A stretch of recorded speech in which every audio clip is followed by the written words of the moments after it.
So, on this part, we'll be tackling about math-based goals versus desire-based goals. I kind of just described this desire-based goals that's like, what do I really want? Okay, I really want this, so I'll aim for it. It's like when I talk about these desire-based goals, I kind of just like talk about it, but I am going for it. And it's not that realistic though. And on the other hand, we've got the math-based goal, where it's like, okay, this is realistic, but maybe not exactly what you wanted. Maybe it's not inspiring. So I tend to focus more on math-based goals because I want these goals to be a good fit. However, I also want it to be the most ambitious math-based goal. I want it to be the most ambitious goal based on facts that it can be. Now, to set a math goal, we first need to know how much you've earned, which is why I told you to log into your business booking software or open up that spreadsheet if you have it. So, it's really simple profit and loss calculation. It's very easy to figure out how much money you made and lost. You take your revenue, which is how much money you made last year, and you subtract your expenses, which is how much money you kept. That's your profit. Profits are how much did you take home before taxes last year. That's where we're going to be looking at here because that isn't something that you can do anything about.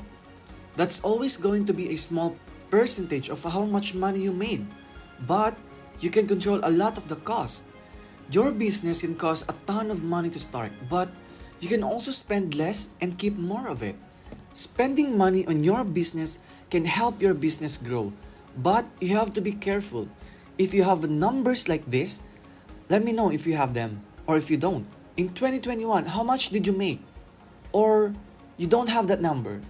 And if you don't, let me know why you don't have your business books right now. In other words, did you not make any money last year because you were just starting out? That's what you want to work on this year. You want to keep better track. As soon as you get a system in there, of course. Okay, for all those of you, I would really recommend this year just using a simple spreadsheet to track your income and your expenses. Just track those two things. It's when you're making so many sales or having so many expenses that it is being very time consuming to keep track of it on the spreadsheet, which is a great problem to have. But then you switch to bookkeeping software. For most people, if you start with a robust bookkeeping software from day one, it will actually make it less likely that you're looking at the numbers in your business. And so, it's better to start with something that's more simple and more manual. Okay, so is this all clear? Then, move on to creating a model that can explain your current outcomes. So without going into too much detail, we need to know why you earn that amount of money. And to do that, you will sketch out your business model, your customer journey, and your sales funnel. If you go too far into this, we'll just end up making more sales. I could talk about this for hours. Okay, but I just want you to think about why you're making that amount of money. So first of all, how are people hearing about your business? What is your sort of source of traffic? That's the first thing we see over here on the left. And then, what percentage of those converting into becoming leads? So for example, if 1,000 people a month visit your website and then you see that 10 people a month are opting into your email list, so that would mean that you're having a conversion rate here of 1%, right? Because 10 will be 1% of 1,000. And so then let's say that those 10 people who sign up for your email list or fill out your registration form or sign up for a free consultation call. Let's say that 5 of them actually end up purchasing your product. So that would mean that here you have a 50% conversion rate. And 5 of your 10 leads become your customer. So 50% conversion rate. So maybe in your piece of paper, you could just write down in your notes of the traffic the conversion to leads, the number of leads conversion to sales, and number of sales. How many sales did you make last year? Okay, that's a question that I want you to answer for yourself. Not necessarily at this moment because you might to do a little bit of a digging into your records, but we need to know what these different conversion rates are. Because if you want to hit bigger numbers this coming year, then you need to decide which of these numbers you're going to really work on improving. Because if you pull any of these levers, you will be able to achieve bigger results. And now for one of the fun parts I enjoy, which is projecting the future results. And yet again, look at this. These numbers might change naturally because of what you've done in the past and what you're going to do to change them as well. Now, there is a point at which you can start to predict your future results in a very math-based way. So, that's where you start. Another way to think about your number-based goals, your math-based goals, is to think of them as a multiple of what you've already achieved. So, this is much easier way to do it as well. In a way, it gives you a general idea of where you're going. So, here are the numbers. If you take last year's revenue or last year's profits, it works for both. You're going to multiply it by these multiples to figure out what's a reasonable goal for this year would be. This is what you do. It's like this. If you want to set a more conservative but still comfortable goal, then you'll multiply your last year's number by somewhere between 1.1 and 1.5. Now, an example would be, if I earned $50,000 last year, multiplying that times 1.5 would be $75,000. This year, 1.5 times. So that would be the upper end of a conservative goal. Moderate is somewhere between 1.5 and times 2. So, for example, setting a 100,000 year goal this year would be a moderately ambitious goal. And then an ambitious goal is anywhere between 2 and 10 times. It is quite unlikely, I would say not predictable, that you would earn more than 10 times all you earned last year. So, if you had earned $50,000 last year, it is very unlikely that you would earn more than 500,000 this year, right?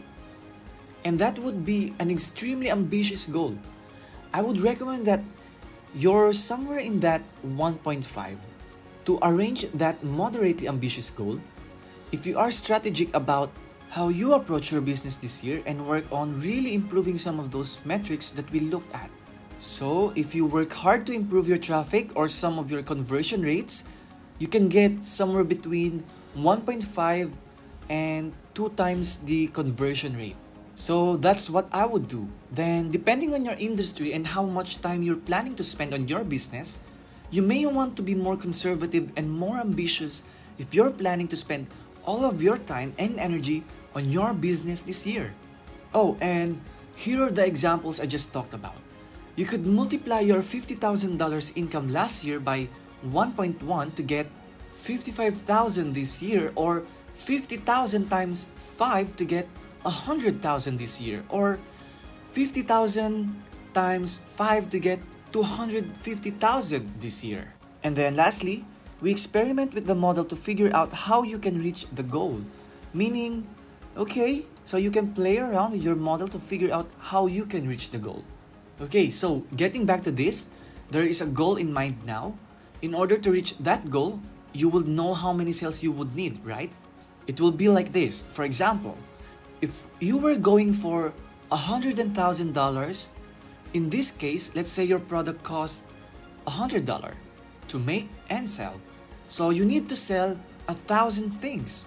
I need to make 1,000 sales. And so then, what you can do is you can backward engineer this. So if that's the case, then my conversion rate last year was 5%.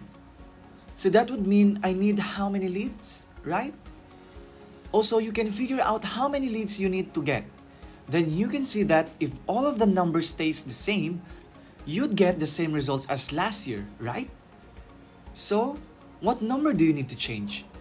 And how much would it need to change in order to reach your new sales goal? Now choose one of these different multiples, and again, this is just the beginning. You can do this with the numbers that you have now if you want.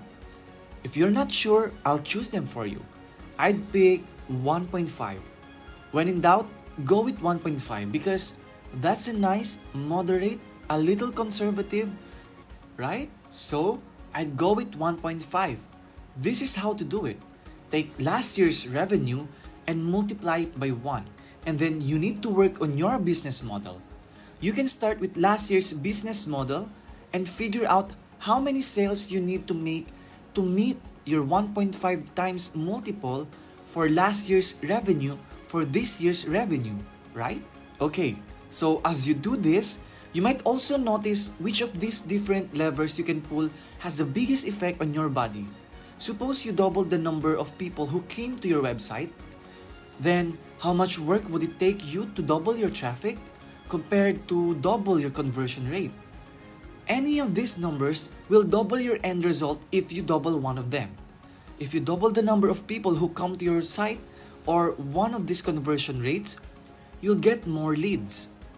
You know that when you multiply on one side of the equation, it multiplies the other side. Then, what you can think about is how easy it would be for me to double these numbers.